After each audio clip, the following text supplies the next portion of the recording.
Viewers, the latest news about Ethiopia, Tigray, and Afar region is that the latest reports about the ongoing fighting in the Afar region are being received, which I will share with you in this video. The war that started from Abala city of Afar region is now spreading throughout the Afar region. And the Afar administration said in a statement the Tigray People Liberation Front forces have taken control of the entire northern area of the Afar region. And a statement from Tigray Defense Force a few days ago said that several major districts of the Afar region are under the control of Tigray Defense Force. But no report has been received from Tigray Defense Force regarding this statement of Afar management yet.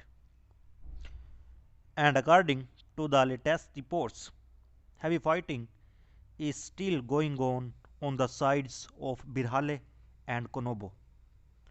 And according to the statement by the Fourth Administration, that Tigray People Liberation Front forces is focusing on controlling Ethiopia-Djibouti road, and Tigray Defense Force soldiers heading towards main road which is connecting Ethiopia and Djibouti.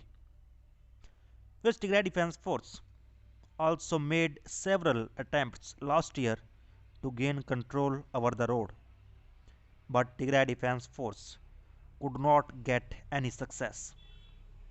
And there are reports from the Afar administration that Tigray Defense Force soldiers once again heading towards the main road which is connecting Ethiopia and Djibouti.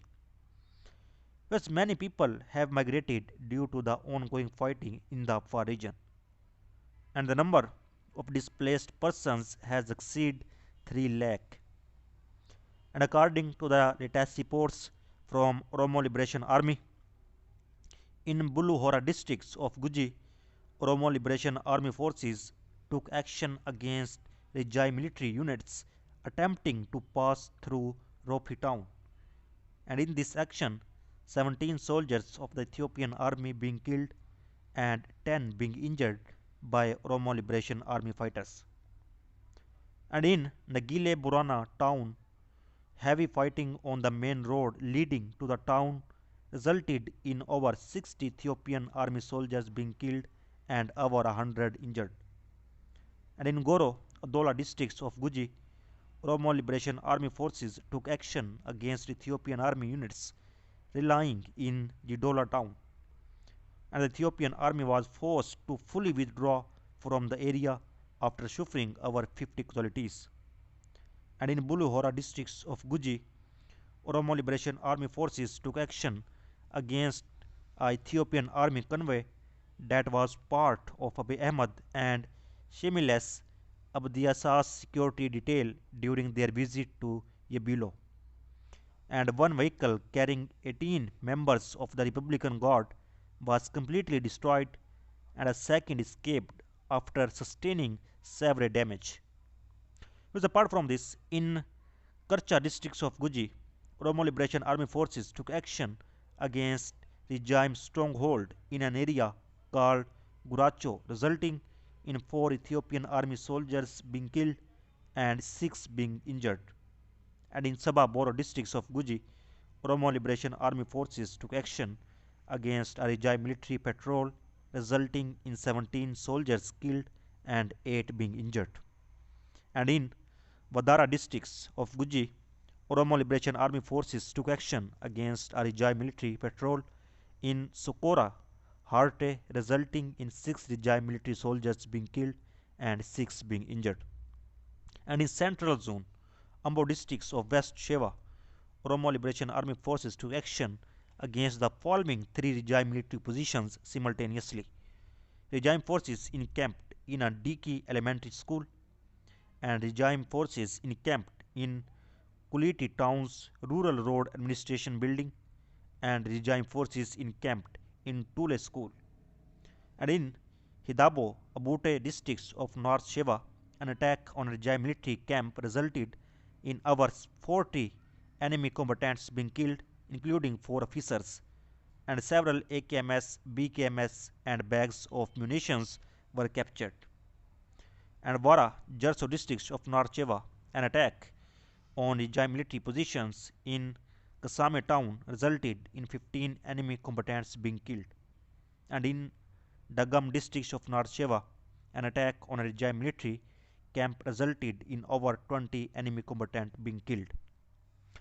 Yes, according to the reports, the year-long conflict in Ethiopia pitting the Tigray People Liberation Front and its allies against the Ethiopian government has caused thousands, perhaps tens of thousands of battlefield casualties. All warring parties have perpetrated several human rights abuses. In the massive humanitarian catastrophe caused by the conflict, 5.2 million people in Ethiopia's north have faced hunger and lacked basic supplies for a year as the government purposefully sought to strangle the Tigray region and violence hampered at delivery. And hundreds of thousands have been displaced and suffered in the Amhara and Afar regions. Thus, the war has pulled in neighboring countries and its persistence threatens the stability of the Horn of Africa and Red Sea regions. And yet, despite intense diplomatic engagement, including by the United States, the African Union, and European countries, the conflict dynamics have been mostly driven by battlefield circumstances.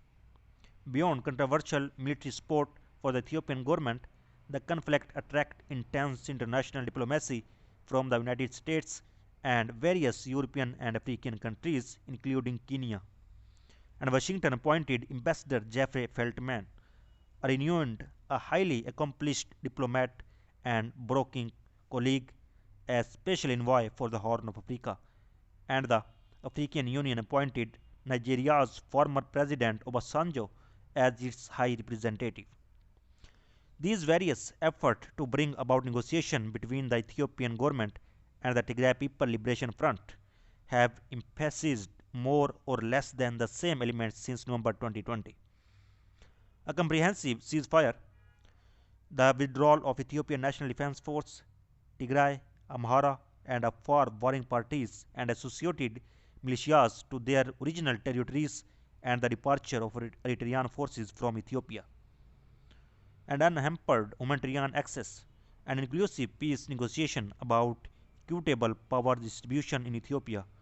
But despite the intense international engagement, both the Ethiopian government and the Tigray forces remained essentially non-responsive, each seeking to press temporary military advantage, if not outright military defeat of the opponent before negotiation or making any concessions. And in late fall, the sanction regime and diplomatic engagement seemed to be producing some result.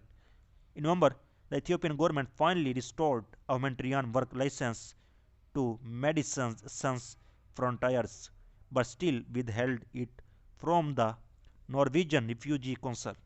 On December 21, Abiy halted the advance of Ethiopian National Defense forces at the Tigray borders. Though airstrikes have continued into January 2022 with civilian casualties, and humanitarian access remained hampered amid this critical condition. On December 30, Ethiopian lawmakers authorized the establishment of a Commission for National Dialogue, a campaign promise of the government which was re-elected in the fall.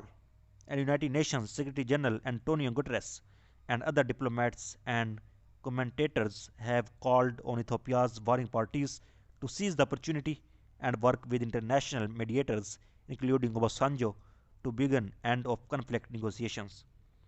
But while maintaining steadfast international mediation efforts is essential, there are ominous signs, and foremost among them is the fact that the National Dialogue Commission excludes the two interlocutors fundamental for any peace, the Tigray People Liberation Front and its military ally, the Oromo Liberation Army, both designated as terrorist organizations by the Ethiopian government.